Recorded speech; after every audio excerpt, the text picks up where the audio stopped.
Всем здорово, меня зовут Артик. Я рассказываю о том, как быстро, легко и правильно ремонтировать автомобиль. Сегодня у меня в работе BMW 46 кузов, троечка, 2010 год выпуска. Загудел подшипник, определили, что это передний правый ступичный подшипник. В общем, его сейчас и будем менять.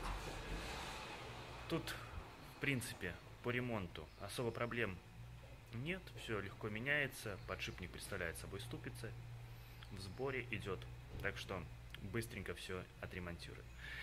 Не забывайте, как всегда, ставить лайк, подписываться на канал, если этот ролик вам понравится, будет видео чем-то полезным.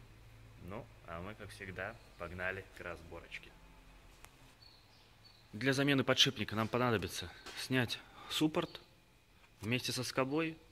Можно отдельно снимать суппорт, можно сразу все целиком снять. Я буду снимать вместе со скобой. Предварительно чуть-чуть вдавим колодочки, используя отверточку как рычаг, чтобы суппорт не клинил здесь колодки при снятии, чтобы легко у нас все ходило.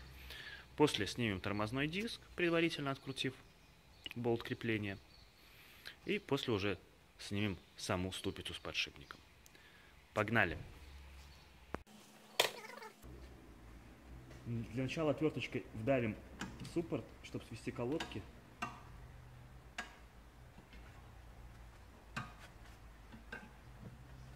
Теперь у нас суппорт будет относительно свободно сидеть на скобе, и при снятии нам ничего мешать не будет.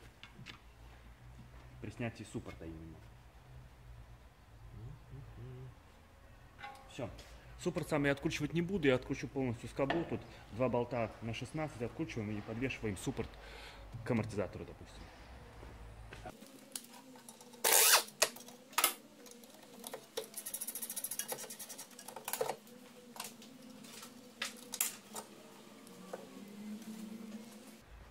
Далее откручиваем болт крепления тормозного диска. Тут у нас шестигранничек 6. Предварительно отстучим его через шестигранник, чтобы если резьба укорела, мы не провернули здесь шестигранник, а уже пошла болтик сам откручиваться.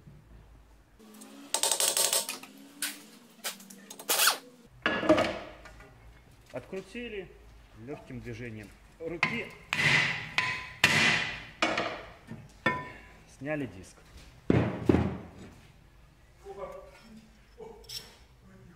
Диск сняли, до ступицы добрались. Слышно, как гудит подшипник, но на ходу этот звук усиливается многократно, естественно. Далее, для того, чтобы снять, нам, естественно, нужно открутить гаечку, которая находится под вот этой вот заглушечкой. Заглушечку снимаем без разницы как, загибаем, отгибаем, так как в комплекте с подшипником должна быть новая.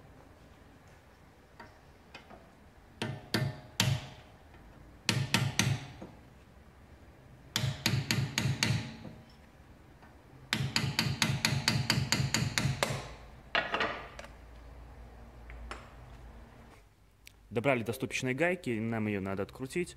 Сначала расконтрим стопор, который вот здесь вот забит в стопорное, получается, в прорезь. Вот это вот стопорное колечко, его просто контрят. Отгибаем. Ну и теперь нам осталось открутить гайку. Гайка у нас на 46 миллиметров.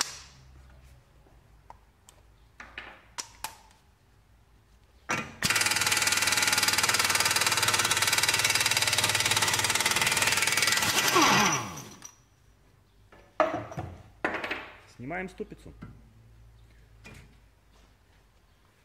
Ступица снялась, видно, никаких проблем не вызвала. Но если уже она здесь провернулась и ее чуть-чуть клинит, это уже будет, конечно, проблема при снятии. Придется разрезать, не знаю, съемничком подлазить, если имеется. Ну, а так она, в принципе, должна сниматься руками.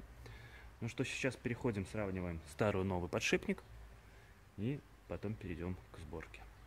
Ну что, посмотрим, что у нас имеется. У нас вот такой комплектик фаговский. В комплекте подшипник. Смотрим, чтобы по размерам было все то у нас. Желательно сравнить также щитки АБС, чтобы они были такие же по диаметру, чтобы второй раз не пришлось потом снимать и менять, если надо. Так визуально все. У нас подшипник такой же. По всем параметрам визуально ничем не отличается. Также вот у нас в комплекте, как я и говорил, новая заглушка и новая гайка. Гайку затягиваем усилием 290 ньютонов на метр и собираем все, как всегда, в обратной последовательности. Единственное, в момент затяжки гайки обязательно прокручиваем, смотрим подшипник, чтобы его не клинило, потому что бывает, может быть, что обойма какая-нибудь подклинивает. Недостаточно аккуратно, когда одевают, бывает подклинивает, зажимают, обойма наперекос, люди уезжают, обойма становится на свое место и подшипник разваливается. Хотя зажатие происходило правильно, но так как обойма чуть-чуть перекошена была, она как будто клин бывает, может поймать, поэтому поджали, прокрутили и дожали. Все, погнали к сборке.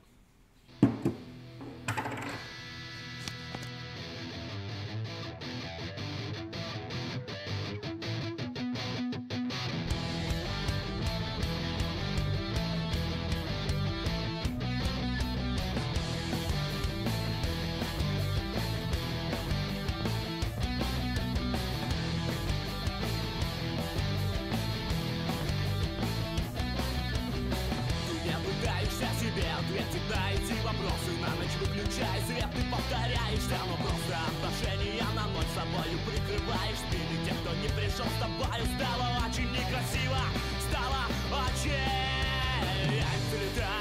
И вот как пепел твои океаны немые, как ветер живые вулканы. Обманывать поздно, опять все неясно, с тобою непросто и очень опасно.